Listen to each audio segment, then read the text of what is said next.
Good afternoon, everyone. My name is Alyssa Ayers, and I'm Dean of the Elliott School of International Affairs. I'm delighted to welcome you all to the launch of this important new book, The Zelensky Effect, by Dr. Olga Onuch and Dr. Henry Hale.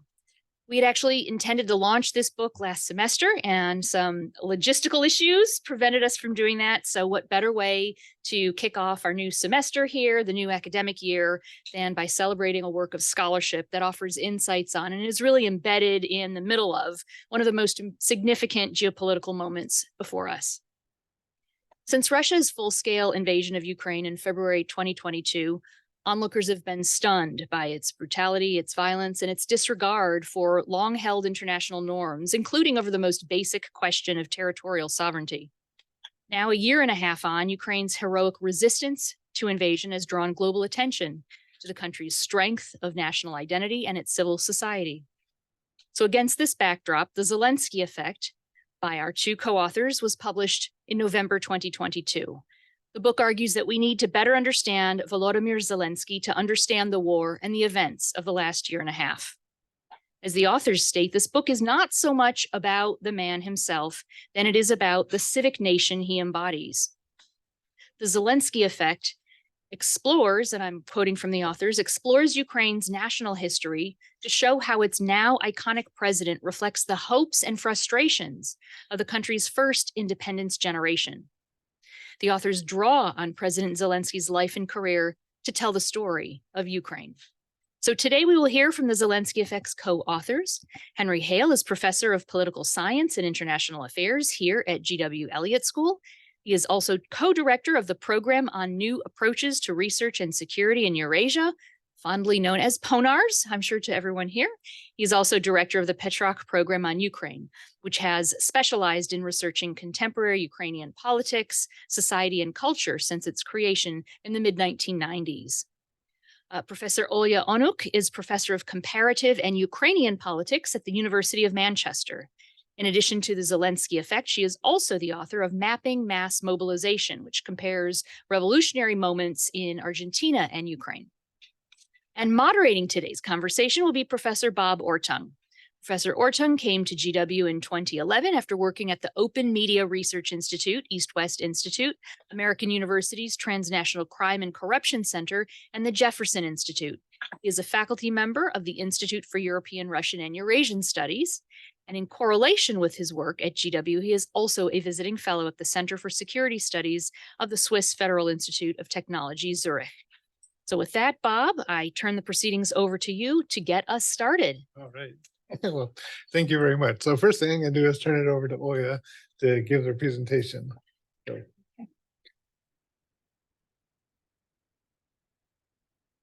So are there any students in the room? Hey, who was the first student in the room? Does anyone remember? You didn't know each other was in the room, so you don't know. Let's see those hands again. Okay, we have 3, not 4 books, so it will be a little bit of a difficulty. I promised the first student to get a book. So does anyone know who the real Vasyl Holoborodko is, or who Vasyl Holoborodko is? No. Does anyone want to venture a guess? I'll accept 2 different answers. No? No Ukrainians in the room? I think there's Professor Pizun that might help. Well, we'll solve this issue of which student gets the books a little bit later. Or we find a fourth. Or we will find a fourth. You're absolutely right. But that's on you, Henry. I fly out tomorrow. So my name is Olga Onuch. And who is the real Vasyl Holoborodko is a great question. This is the main character of a certain Netflix show called Servant of the People. And that certain character is the main character, and of course played by Volodymyr Zelensky. Except the real Vasyl Holoborodko is actually a famous poet dissident. Now, the real Vasyl Holoborodko did not like very much that his name was used in the series. The writers of the series, including Zelensky himself, have denied that, in fact, this is what the character is based on.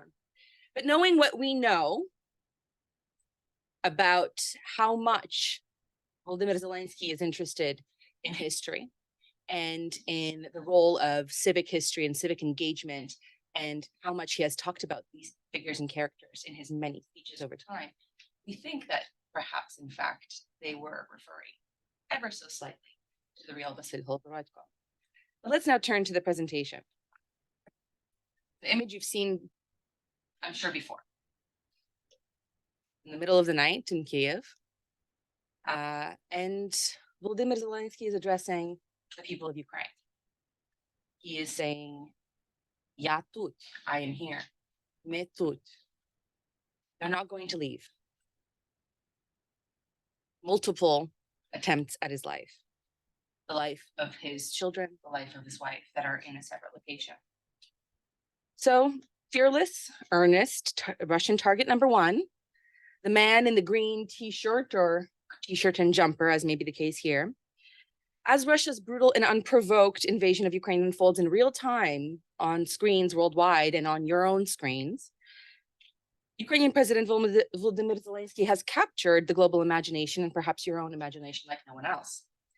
Just 3 years ago, prior to this image, Zelensky was still just a television star. His main qualifications for the Ukrainian presidency seems to be having played one on TV. The Kremlin saw him as a pushover.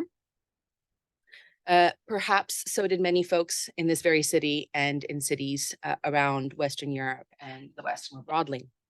Rarely has a politician so visibly surprised so many. The man some Ukrainians affectionately call Ze and some not so affectionately at all, has come to symbolize the nation's fierce resistance to what many experts initially thought was truly a Russian juggernaut. Yet, this full-on Ukrainian mobilization and Zelensky's potential to rally it should have been no surprise. In fact, this is why we write the book. The reason for its success is not that Zelensky's special leadership traits set him apart from his country, but rather instead that what is making him extraordinary in war comes from his very ordinariness as a Ukrainian. And as such, he inherits a tradition of dissent and fierce civic sense that is baked into the country's identity. So we start our book, in fact, with that period of early transition to democracy and those last days of the Soviet period. We talk about the dissidents that rallied before folks like Zelensky and others part of the so-called independence generation. We talk about this birth of an independence generation. People like himself, who are between the ages of approximately 6 and 16 at the time Ukraine becomes independent. Folks like myself in their 40s now, who remember and have a living memory of what the Soviet period was like. Certainly were not able to engage in any of the events that unfolded in the immediate period.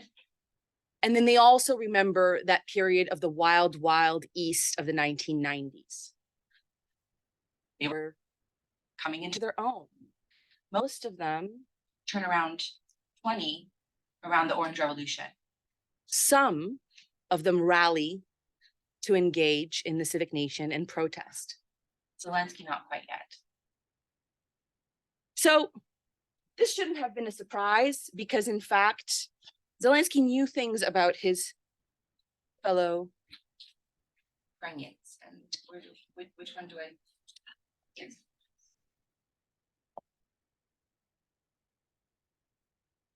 Zelensky knew certain things about his fellow Ukrainians because he was an ordinary Ukrainian growing up in Lviv in Eastern Ukraine, speaking Russian at home. But he did understand that civic national identity grew after 1991 and was something of a very strong root for most Ukrainian citizens. Some of them may have been Russophones, some of them may have been ethnically Russian or Polish or Hungarian or Crimean Tatar. But that sense of civic duty to the state, to the nation state of Ukraine was increasingly strong. He also knew very well that history of civic engagement and mass mobilization, and those periods of expectation and euphoria, and then later disappointment, be it in 1991 with the student hunger strike and the so-called revolution on the granite, be it with the Ukraine without Kuchma protests in the 2000s, be it with the Orange Revolution in 2004 or the Euromaidan in 2013-14. Zelensky may not have been an early riser to disengagement, but he certainly knew the history of it. He obviously portrayed many of these aspects in the Servant of the People show. And that is, in fact, how we know that he was aware of a lot of these things even prior to campaigning for the presidency, because he talked about them through his chosen art or entertainment, be it in this show or be it in theatrical performances and songs. And what Henry and I do in order to confirm this is discourse and content analysis of these, of the show, of the theatrical performances, but also of all his speeches and campaign documentation before 2019, during the 2019 presidential campaign, and then again following the all-out Russian invasion of Ukraine on February 24th, 2022. But the thing is, we started talking about the Zelensky effect in our team of researchers with the IBIF project and then separately in the Mobilize project about the Zelensky effect quite early on.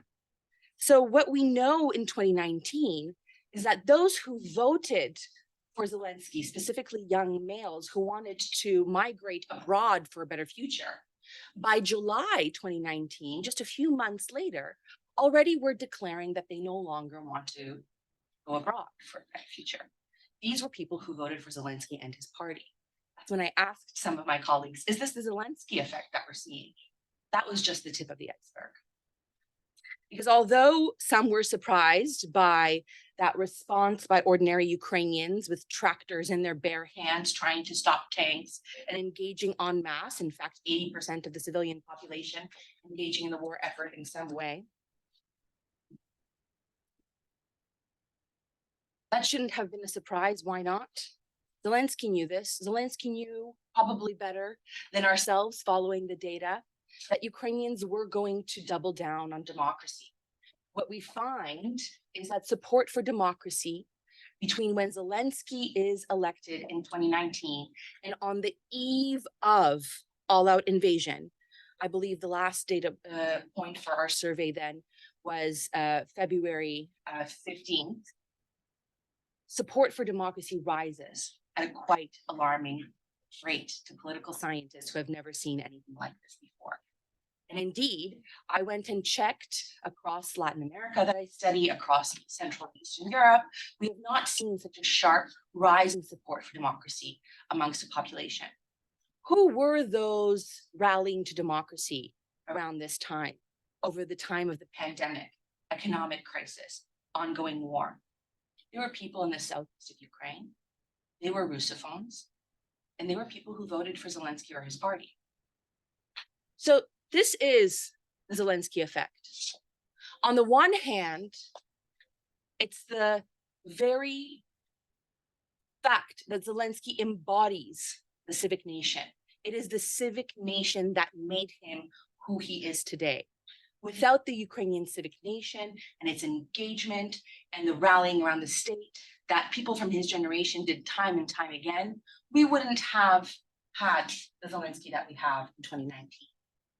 And then there's that really important other side of the coin, the direct effect that Zelensky, through his rhetoric, be it as president or as a fictional president on a television show, and how he talked about democracy, and how he talked about civic engagement, and how he talked about the duty of citizens to pay their taxes, and that which divides them, such as language practice, is nowhere near as important or strong as that which unites them, their ability to rally around the state. And that's what you have today unfolding, sadly, on the steppes and streets of Ukraine, but certainly something that we think is really important and something that we wanted to tell the story of in our book. Thank you.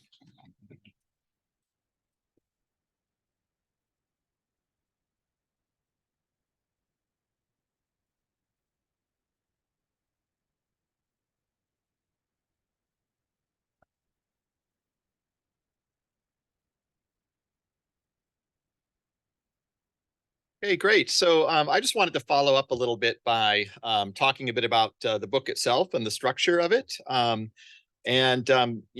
has addressed what is kind of the core part of the book, which is the question of why was it that Ukrainians so successfully mobilized and resisted in the face of this all-out invasion from a much more powerful, it had appeared, neighbor, and in this brutal conflict. And as you can tell from the answer that Olga gave, our answer is not simply that, well, it was some hero leader who rescued the nation, right?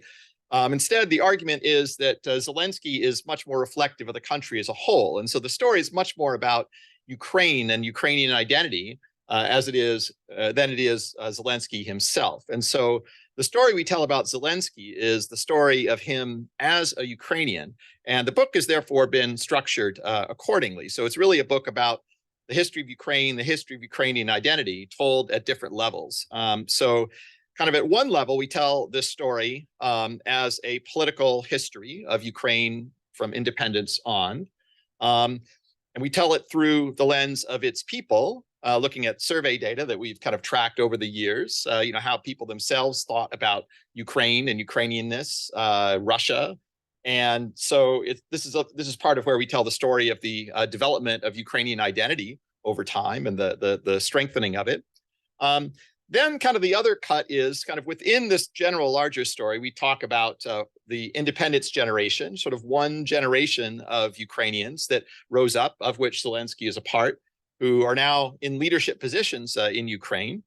And then within that, we focus on Zelensky himself, telling aspects about how he developed personally, how his leadership style emerged, where he got his team, and as best we can, tracing his ideas and message throughout the years.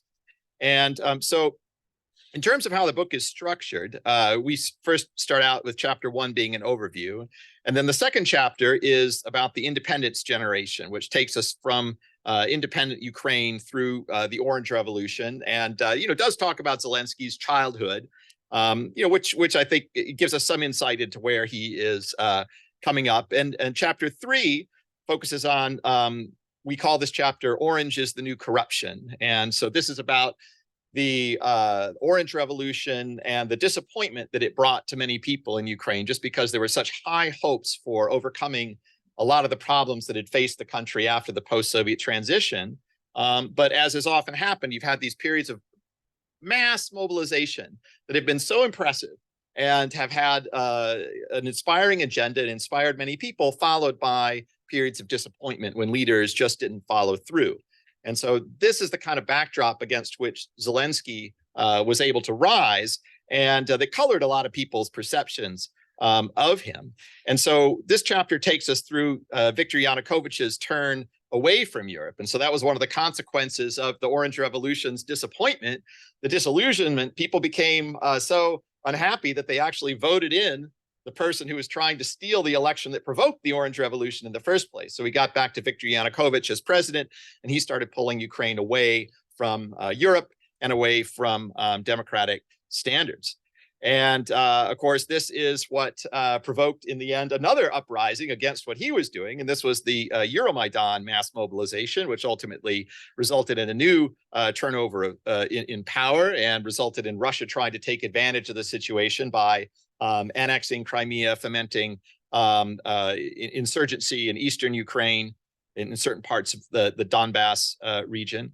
And so chapter 4 deals with this period, starting with the Euromaidan, and we call it the art of politics. And this is where we really start to get into Zelensky's rise to political prominence, including his television show and the emergence of his party. And one of the things that we try to talk about in this particular part of the book is how he was really misunderstood in a lot of ways. And so this trope of him as a comedian politician really underestimated a lot of what his life experience had meant. So for one thing, I mean, it wasn't always known that he had wanted to be a diplomat when he was growing up. And in fact, he went to a special school where he was speaking English for these reasons. When he went to college, he had a degree in law, looking at international law and economics. And so it was really his entertainment career that started to take off in a parallel fashion that broke him away from that. But one of the things we also talk about is once he even went into entertainment, I mean, he was a very political guy, not just because of what he was saying in his political messages and the satire, but also just because of becoming a successful media business person. He rose all the way to the top of being general producer for Ukraine's most popular television station at the time. And this was during the era of Yanukovych. And so he had to navigate all this. This was a highly, highly political position. And in some of his interviews, he describes basically being wooed and recruited by Yanukovych, and describes wrestling with how to navigate, what he describes as wanting to present a fair version of the news with orders coming from above not to do so. And so this was a very difficult period for him. And, he made some choices that a lot of people might have issues with in terms of, his decision, as he describes it, was basically, okay, well, I'm going to let other people deal with the news content. And so he kind of recused himself from dealing with the news as general producer of this channel. And this news at this time was highly biased in favor of the regime. But he said, I'm going to tell the truth through satire, which is a way to do it. And so his satire was very politically biting. But all this required tremendous political skills to navigate. And so he was very much a political creature in the way that he had to rise up and the way that he was trying to communicate a certain kind of message. And just in Ukraine's context, it could not be a non-political position. So in chapter 5, we focus on his election campaign and what brought him to the presidency. And so again, this is a place where I think there's a lot of misunderstandings of what he was about. A lot of the news reporting coming from Ukraine in 2019 described a almost frivolous campaign, someone who didn't pay any attention to politicking, didn't engage in the regular types of campaigning activities such as debates. He only participated in one big debate, didn't have any regular campaign, was just relying on social media. But one of the things that we try to show is that, in fact, there was a very clear message that he was communicating in lots of different ways. And it was a message about Ukrainian identity. And in particular, this Ukrainian civic identity that Olga was talking about, one that's very inclusive of all Ukrainians and is based more on the common experiences of Ukrainians. And it was very different from a lot of the identity messages that were coming from other parts of Ukraine, which had focused more on language or, kind of having the right language or having the right religion and these things. And so but he was really articulating this in a powerful way through his satire, through his television show, and lots of other programming, and through social media, which he was very, very adept at using. And so we call this chapter the virtual incumbent, because in some ways his campaign for president was much like an incumbent president would run for president, right? Incumbents don't like to appear like politicians because their best strategy is usually to appear presidential. And presidents don't kind of pander to the electorate in an obvious way. You don't want to debate rivals who really aren't up to you. And so they just go about doing their own job. And they say, well, I'm just doing my job. I'm not really campaigning. And so he kind of did his own job in the same way, which meant continuing his concerts, continuing performing, and continuing to appear on television. Plus, he was playing a president on TV. And so this was a great opportunity for him to convey to people the kind of president that he would be. Of course, it was with a lot of irony and a lot of satire. It was done in a comedic way. But nevertheless, there were important messages in these shows that he was getting out, and not really even all that subtle, about the nature of Ukrainianness, about the civic duty that ordinary Ukrainians have to help make their society better, And this resonated very, very powerfully with the electorate and led to his winning by effectively the largest majority in presidential election history in Ukraine. So chapter 6 deals with his presidency, and there we try to assess different aspects of what he has done. Again, we didn't structure the book around kind of picking out all the flaws or trying to, kind of praise everything that he's done, but to look in a kind of balanced way at how he stacks up compared to other presidents in Ukraine's history. And, we find there are areas that one could certainly criticize him on and failures. And there was a drop in his popularity that basically more or less progressed until you get up to February of 2022. But you have to consider the Ukrainian context where, again, you've had these, time after time, we've had popular presidents who've gotten bogged down in the country's problems. Their popularity has suffered and they've lost election or been ousted one way or other.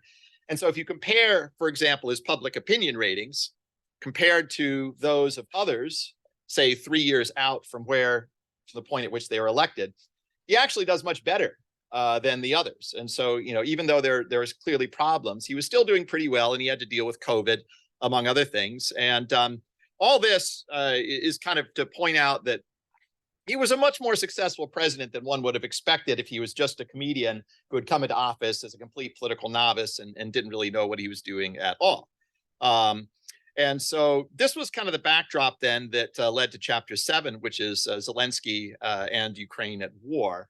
Basically, the Zelensky Effect at war, I think is what we call the title. And here we try to make the point that, some people say that, well, there was a new Zelensky that appeared with February, with the all-out invasion. And we argue that, no, actually, there was very little that was actually new there, that in fact, the qualities that led him to be effective as a leader during wartime, for rallying the nation, helping inspire people, communicating, these were all things that you can trace very directly to not only his presidency and not only his campaign, but much earlier as well, certainly back at least to 2014, including his message of national unity that transcended any kind of ethnic qualities to the civic aspect of national identity, his calls to civic duty, which had been there very much from the beginning, all the way down to a lot of the symbolism, including his green T-shirt, which occasionally would appear, when he'd be speaking to troops or doing something that had to do with the military.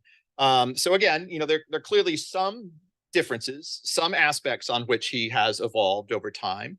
One aspect that we mentioned was in his campaign, he campaigned effectively on a peace platform, which was, well, let's just sit down with Putin. He's a reasonable guy. We can find a way just to end the killing. We could just end the killing, right? That was his position, which in retrospect, of course, now, seems kind of obviously naive. But once he got to the presidency, it's clear that he quickly kind of realized that this was in fact naive. And he started to adjust his policies and realize, okay, we have to act in a different way. This is not going to be an option moving forward from us. We can't count on reasonableness coming out of Moscow in terms of negotiations. And so, there are some elements where he's changed and evolved, but for the vast bulk of it, in terms of his core messages of civic duty, civic identity, calls to arms, that kind of for improving society, these things are all very, very constant. And also, again, his communications messages, right? His techniques, his use of social media to help rally people and communicate. And then finally, chapter 8 is thinking about Ukraine's future history. And it's interesting. Again, Olga mentioned the dissidents. He pays a lot of attention to history, and even the main character of his show, Servant of the People, which is about an accidental president. In the show, that character is a teacher of history. And so there are lots of ways in which he tries to think about this. So we try to examine a bit of this and think about what Ukraine's future may or should be. And so we're happy to talk about that with you. We recently had a foreign affairs piece which developed some of our ideas on this. But again, very briefly, we think that while on one hand, there's a lot of reason for hope for Ukraine, given how it has stood up and mobilized in the way that it has, and under a unifying rather than a divisive or divided type of national identity, calls for duty, lots of spontaneous mass mobilization that has taken place that clearly could translate into a vibrant, democratizing society. But at the same time, there are big concerns, right? Whenever you have somebody reach such pinnacles of power and influence, the temptation arises to kind of equate the state with yourself. It doesn't appear like there's any other leaders who can do it. There's a wartime imperative towards centralization that he acts on periodically, right? Which involves things like removing local mayors or taking under presidential control, taking certain decisions that might be needed for central, from the perspective of centralizing response, but that also run up against kind of a countervailing influence, which is the importance of mass mobilization and local mobilization towards effectively fending off the Russians. So much of this has been spontaneous coming at the local level. So there's a tension between the kind of bottom-up grassroots mobilization and the top-down military imperative, both of which have been important in fighting the war. You have to have an organized military, but you also have to have the mass mobilization. And so there's certain risks and dangers there that Ukraine has and needs to deal with. And so we wrestle with some of these in the concluding chapter. So there's a lot more that I could say about it, but I think at this point, maybe we'll leave the rest of the time to just questions and discussion, and we're happy to talk about whatever it is you're interested in talking about, Ukraine, Zelensky, related topics. So thanks again for coming. All right. Well, thank you very much for a great presentation of the book. So let's open the floor to questions, and please raise your hand and identify yourself. We'll start here. I think then there's a microphone coming. Yes. Is it on? Yeah. Hi, I'm Chris Ellison. I'm the editor here at IRES. I'd like to ask Henry a question about building on what you were talking about at the end with the problems on the horizon and how do you wrestle with them. Zelensky is holding out against a country known for its unfree and unfair elections. In 1864, Abraham Lincoln ran for re-election in the middle of a civil war. There's debate about whether Zelensky will hold elections as scheduled. Where do you see that going? Yeah, so I'll start out, and then Olga definitely has things to say on this. So he promised to only be president for one term. That was part of his campaigning for office. Personally, I would be surprised if he stuck with that now. I think if anybody ever had a reason to kind of go back on a campaign promise to step down at a certain point, that would be now. The election is scheduled for spring of 2024, so less than a year from now. And then there's the question of whether you can actually organize an election. We just don't know right now. Of course, it's impossible to have normal campaigning in wartime. On the other hand, Ukraine has very well developed electronic state infrastructure now. That's part of what's helped keep it afloat. There's this DIA app and others that have continued to be a portal through which citizens can receive state services, and do a whole lot of things. And so in principle, I could see an election technically being able to happen, through some kind of mechanism like that. I don't know what Olga thinks about this. We don't directly address whether an election is going to be heard or held later. I think my own view is probably that they'll try to find a way to do it, just because I think it's so important to present to themselves in the world that they are a democracy, because that's so central to the message against Russia. That they would try to do it despite efforts to, that Russia would surely have to try to disrupt this somehow. But I don't know. I think still, most people in this circumstance would understand if a country did not have an election under such circumstances and postponed it to some future time, just because it can be very difficult and challenging. Who would run against him? It's really unclear. Would it really be a competition? Maybe not. But my guess is that they'd probably try to do it, but I don't know what your view is on that. So I think there's first two things that we should talk about. One, as political scientists and those folks who study democratization and what makes democracy, consolidated and resilient, there is a question whether or not ever in the time of such a conflict, you should hold elections, right? And theorists are split on this. And there's varying evidence that in fact, in such a context, an election would lead to greater polarization, potentially other problems within the society. That's for the theorists. Let's talk about the practicalities. There's martial law in Ukraine. According to the law of Ukraine, you cannot hold elections during martial law. So this is a moot point until either the law is changed and you can somehow have an election during martial law, or martial law is lifted. It is unlikely martial law will be lifted if there is a very active phase of conflict. And then again, all of these changes would require buy-in from different political factions. It would have to be voted on in the Rada. This is if this is happening, we will know well in advance that this is happening because it's a multi-month lead-in process.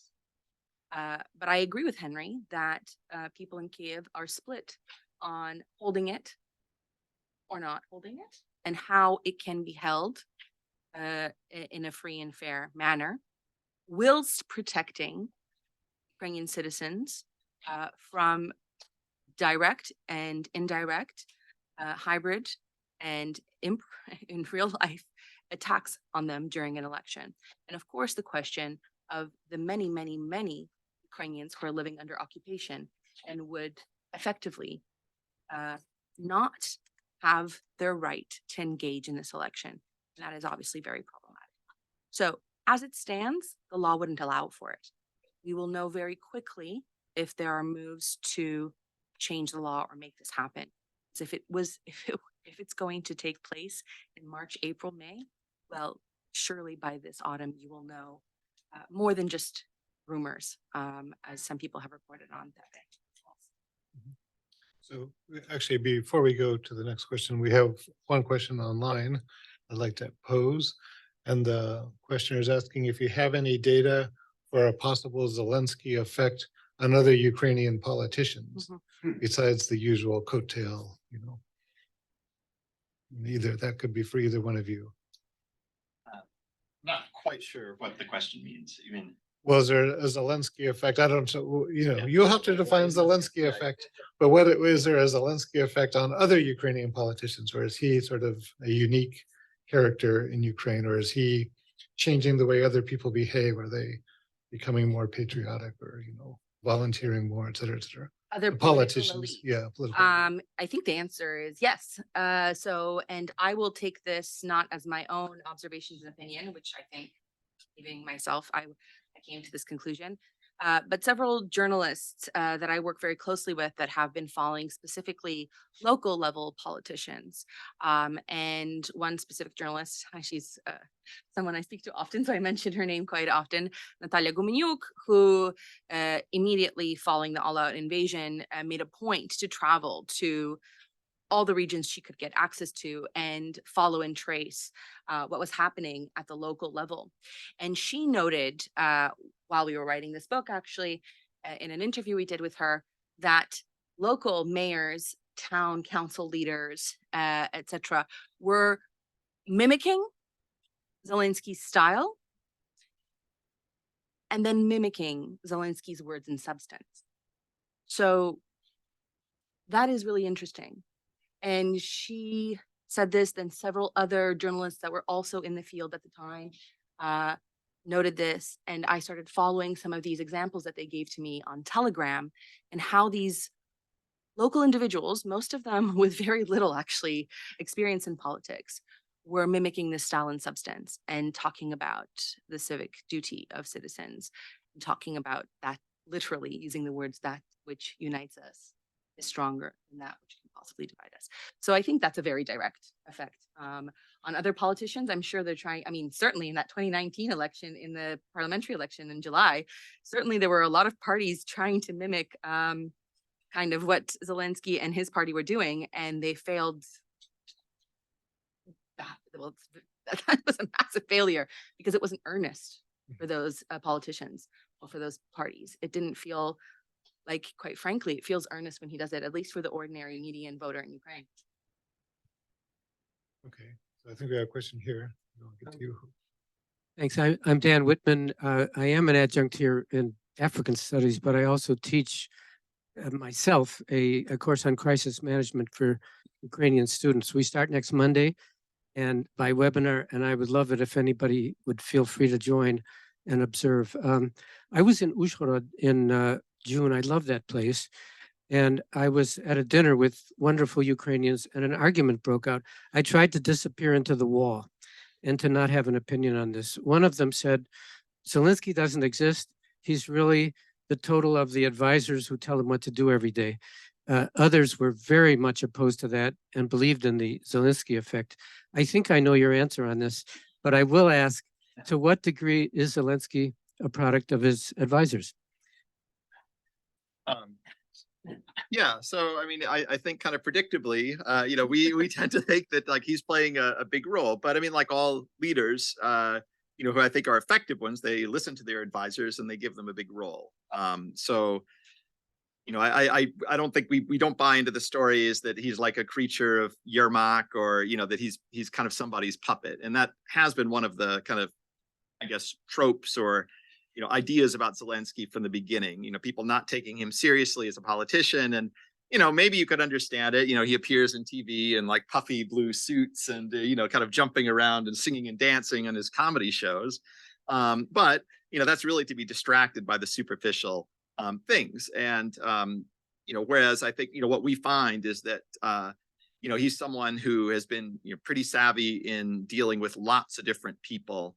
He's been able to handle oligarchs to rise up to be a strong leader, and he brings people together as part of his team who he thinks will be effective. One of the criticisms of Zelensky, of course, has been that he has a lot of people that come from his entertainment career, who've then gone on to take on important positions that would seem out of profile. On the other hand, that's not terribly unusual in the sense that people typically put in places of power when they're in office people that they trust and that have demonstrated their capacity to be good managers in other ways. And some people have worked out in this capacity, others didn't. He was fairly quick to sideline some people who were less effective in terms of bringing it out. So I guess my sense is he's kind of down the middle, right? He's someone who gives the people below him a certain amount of free rein. He doesn't try to micromanage. There's one big distinction between, say, how Zelensky runs the war versus how Putin runs the war. Putin kind of micromanages the generals, whereas Zelensky has always kind of let them make the calls on the ground. But at the same time, everyone we've talked to, kind of inside indicates that, he's a very active presence, right? I mean, he'll give them general directions, and then, they'll go out and try to do their best. Yeah, I think there's three things I would like to add to this. First is the logic of this argument. So my friends and family come from the so-called 25%ers, the folks who did not vote for Zelensky, believed he's part of the Russian revanchist plot, still to this day might believe he's part of the Russian revanchist plot, and voted for Petro Poroshenko. So if you can imagine, there were some very interesting dinner conversations since 2019. But the logic of the argument is, first, he's doing everything wrong and you blame it on him. Then when he seems to be doing things right, then it can't possibly be him who's doing it. And there are obviously many of my friends and family who have shifted their view over time. And this is anecdotal. This is not what political scientists normally do, but just as an example. And there are some that have doubled down on this. And in fact, we find this in our data. And we talk about this in the last chapter about who supports Zelensky publicly and privately. And we do this using experimental survey items in order to test this public declaration that you would vote for Zelensky versus perhaps a private one that you would not. And about that 25-26% is the hardcore of people that would not vote for him, but publicly declare that they would. Okay, so nothing has really changed for this group very much since 2019. But that logic is interesting. Two, the folks that we interviewed for the book and the conversations we had are actually a little split on their perception of Zelensky. Certainly not a micromanager in wartime. And I think that has been something that Henry has stressed. And certainly many people report that he really acknowledged where his expertise is lacking and who to listen to there. And apparently that has been the case. But when it comes to economic policy, there were people he had very serious disagreements with, who, unfortunately, in the case of the former prime minister, publicly criticized Zelensky repeatedly and lost their place, right? So there is that element that he was a little bit more forceful on certain policies that he truly believed in, whereas the economists or the folks with economics degrees that were there working with him were very frustrated by that. And we have that on good authority from several different people. When it comes to his speeches, again, I won't mention my family member by name. So he's an actor. He can give you any line. He can say any line in a way that will make you swoon to your knees, which admittedly this person is saying they swooned. But that everything's written for them, right? And that's not really the story we were uncovering over time.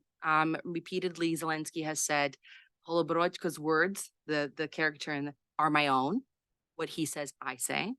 It's a very clever strategy during a presidential election, by the way. We do say in the book that perhaps electoral laws will have to be changed in the future because they did not envisage such a thing.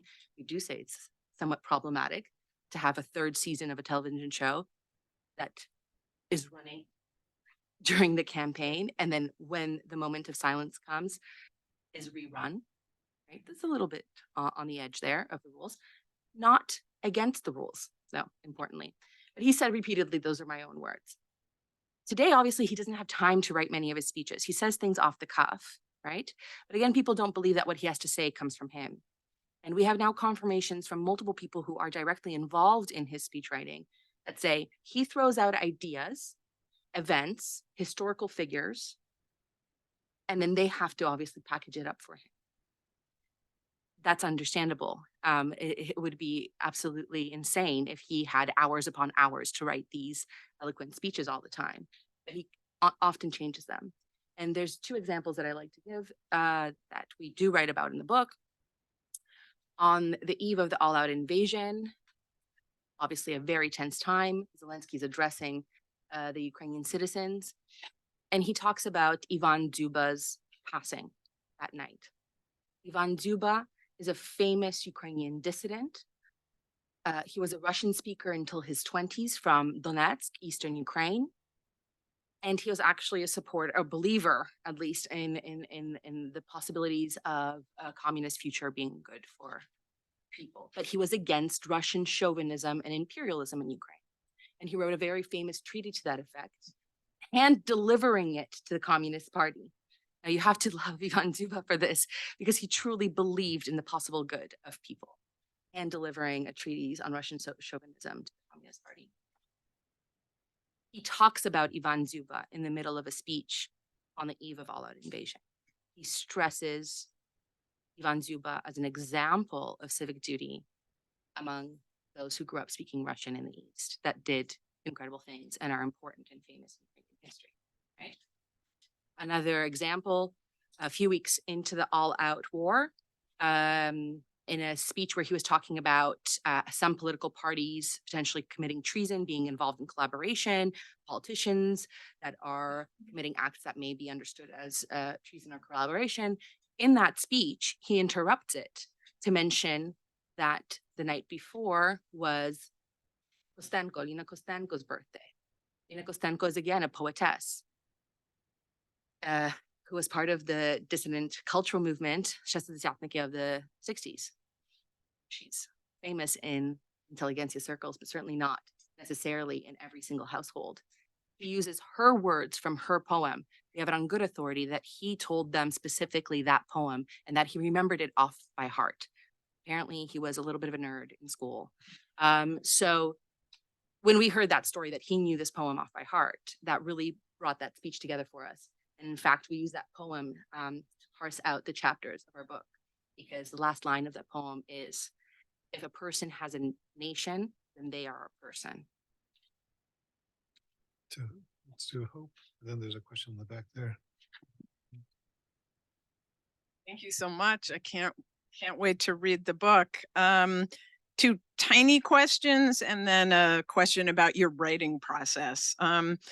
So why is there one Y and not two Ys in Zelensky's name? And on Servant of the People, did he write all the text for his character? Those are the small questions. The big question, I'm always curious as a writer myself, who's thought how neat it would be to co-write something, how did you two, come to this decision, and what was the process of writing together? Yeah, one Y, not two Ys, very simple. The publisher insisted on one Y. Our preference was that, but they insisted for marketability and searchability, I guess, reasons at the time. One Y, yeah. And so pretty much everywhere else, we stuck to what we were able to, but that we had to give in on. Did he write all the text? No, there was a collective team of writers, in different episodes. He had different levels of involvement in, but he was generally responsible for all of it. And like Olga said, basically agrees that he says, like, basically what's being said there, is my words, right? I kind of stand by all of this. And as far as the writing goes, I guess just first of all, we've been working together since 2014. Basically doing research on, among other things, like identity and politics in Ukraine. So, right after the Euromaidan revolution, we got together, got a grant with the NSF with a couple other scholars, and, we're doing survey research, and we've basically been doing it ever since. And then, at some point, after February 22nd, we kind of realized, okay, well, there's something to be said here. That our research speaks to. And so, the idea for the book was Olga's, that we should actually write a book. And she had the title. And so I was like, okay, that sounds good to me. So let's dive in. And then, it was a lot of kind of back and forth and, discussion and writing and rewriting that kind of, we rewrite what each other wrote until we had something that we thought we were pretty happy with. So in brief, that's like my perspective on it. It's really easy to work with Henry. I hope he thinks the same. But it's been 8 years worth of conducting research, and this is the product of 8 years worth of research. And several academic papers, as you know, take 4 or 5+ years to get out there. And some of them are touching on elements of what later becomes in our thinking the Zelensky effect. Those papers are still to be out in the academic world in some cases. They're on very specific elements that all the nerdiest of the nerds will enjoy. But yeah, that's what was the product here. And I initially was working, I lead a large project called Mobilize. A lot of the data is from that project in this book. And my plan was to write about just that presidential period, because I thought it was interesting how this particular constituency was moving, specifically in relation to exit and voice, or migration and engagement in politics. When the when Russia invaded Ukraine in the way that it did, when we were involved in various policy work, when I was advising various policymakers in the United Kingdom, participating in briefings on the media, I had this intense need to correct so many things that people were saying. And I found it so frustrating. On the evening of the 23rd, I was actually on BBC, and this is my friends and family, right? This is when I'm speaking about these things publicly, I am thinking of people that I love. And when the BBC is yet again saying, so, the estimates by American analysts, specifically intelligence, 3 days to 2 weeks, right? So first, your throat catches because you really hope to God that that intelligence is wrong. But then you remind yourself, no, we have 8 years worth of data that we know that intelligence will be wrong. We know that there is something that changed, and we want to tell that story. So that's, I think, where the writing process came to. And luckily, we didn't disagree much, which in our other team, IBIF, we also work with Gwen Sasa and Volodya Kulik. And in that team, we sometimes have very strong disagreements on some things. And here, it was a rather, I think, easy process. And I also I really enjoyed it, Henry. So Yeah, likewise. I mean, I think one thing is just, we were interviewed by a correspondent from Science News about one of the previous articles that we had written, who had contacted us to see if this could lend insight into what was going on in the war. And then, wound up being this super long, like hours long interview. And that's where we kind of realized, among other things, we're really kind of on the same page here. And then maybe it could be productive to go forward. Yeah. So we have a question in the back and then Gerard. Thank you so much. My name is Christoph Schuck. I'm from the University of Dortmund in Germany, and I'm currently a visiting professor here at Elliott. First of all, thank you very much for the presentation. I think it's a very interesting book. I look much forward to reading it. My question goes into the direction, what comes after the war? Let us assume that President Zelensky is still in office after the war. Will the Zelensky effect continue? I mean, we know from conflict studies that usually during war times, people stand together and support their president, but later on, it might be a different story, I guess. There will be many challenges moving the Ukraine towards the European Union, which will be a very, very long way to go. So probably he can also disappoint many people later on. So would you believe that the Zelensky effect continues once the war comes to an end? Thank you. Okay. Yeah, that's a big, huge question. So, I think, first of all, yes, that's right. We don't know what will continue after the war, obviously. There are big examples from history that suggest that all kinds of things can happen, right? Churchill leads the UK, right, to victory in World War II, and then is voted out of office because he's not the right person considered to lead the rebuilding effort. So something like that, could easily happen to Zelensky, even if he manages the war successfully and is regarded as a hero. But even if he stays and remains popular, there are just so many variables that can come up. I mean, I think, one of the things that we talk about is how, victory in a war can also provide kind of a crystallizing moment to realize a lot of things that have been impossible to realize before. And so, when we talk about corruption and problems like that, one of the problems there is just it's the expectation that things are always going to be this way, right? And this is just the way things get done. I don't like it, but I have to engage in it, because there's no other way to get anything done.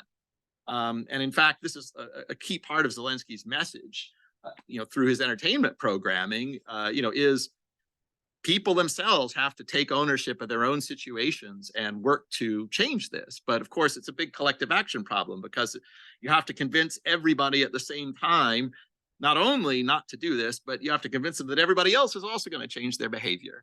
And so, his election, may have made some progress, right? But it didn't have this totally transformative impact. But, victory in a war is something that possibly could, if he remains, kind of resolved to affect that kind of change. And, if it is in fact a victory, right, which we, who knows what's going to happen, right? Or maybe if it winds up being some kind of unpopular compromise, right? There are all kinds of variables that could impact this, but I think those are two, of the issues that face. There's a lot of opportunity there, especially with a positive outcome that, with the reinforcement of Europe, including all the challenges that it brings, could lead to a very positive breakthrough. But on the other hand, there's just a lot that could go wrong, right? Especially, if he starts to take himself too seriously, if people start to see him as indispensable, if he starts to think, well, this opposition to me is really somehow anti-national or weakening the national defense. There are all kinds of thinking traps that leaders get into, that I think will be big challenges for Ukraine. So, I think there's an unusual possibility that the Zelensky effect could continue and be a very positive thing for Ukraine moving forward. But there's just so much uncertainty now, but at least that's how I would frame the question and frame thinking about it. So in the interest of time, we have two last questions. So Gerard.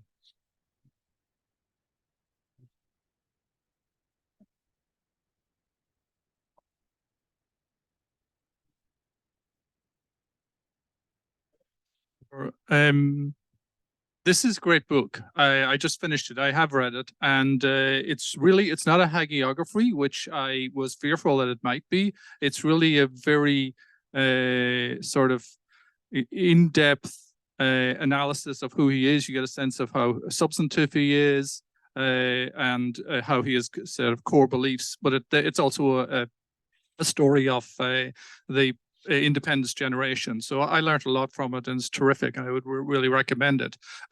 You mentioned Mikhail Saakashvili in it and he's one of those figures that you mentioned him a few times, or both of you mentioned him a few times in the book.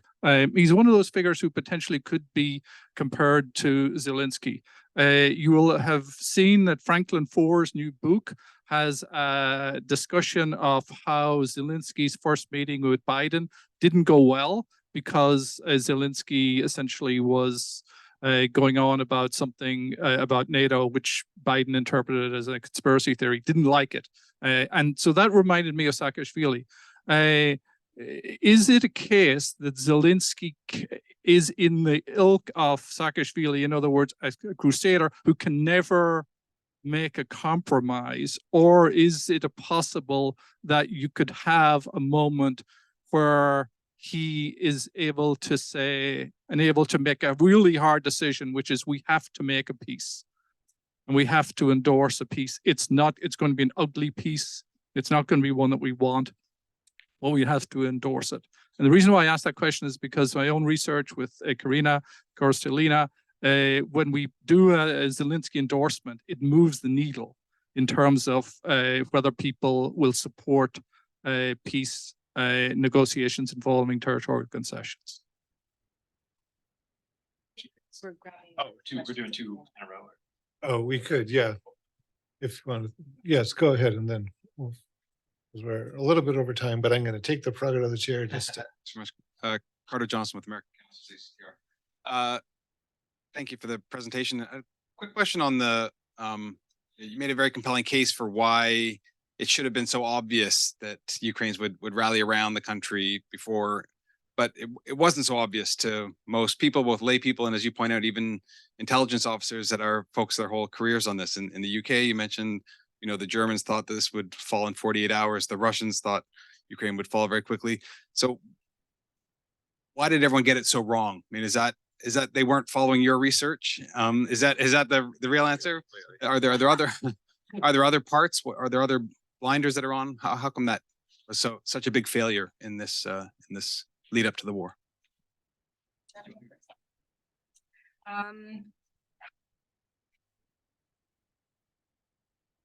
I think the two questions are actually in a way connected. I don't see Zelensky as a crusader per se at all. I actually see him as sometimes somebody I strongly disagree with, but nonetheless, a person that is quite clever and is able to negotiate different things internally. I think some of the moves we're seeing now with the new Minister of Defense and the bringing into the fold of people from different political factions into ministerial posts, we're going to be seeing a big reshuffle right now. I think those are signals that he, in fact, has kept doors open in within political factions where he had some of the most serious critique. But why is the expectation that he should accept a compromise, specifically if it's territorial secession? And why do we in any way think that that is a way that will bring an end to war? I do not. And I think analysts are strongly, those who propose this are strongly mistaken that territorial concessions would create a true and lasting peace. Absolutely not. There is no indication that Russia has ever stuck to any of the agreements in relation to Ukraine.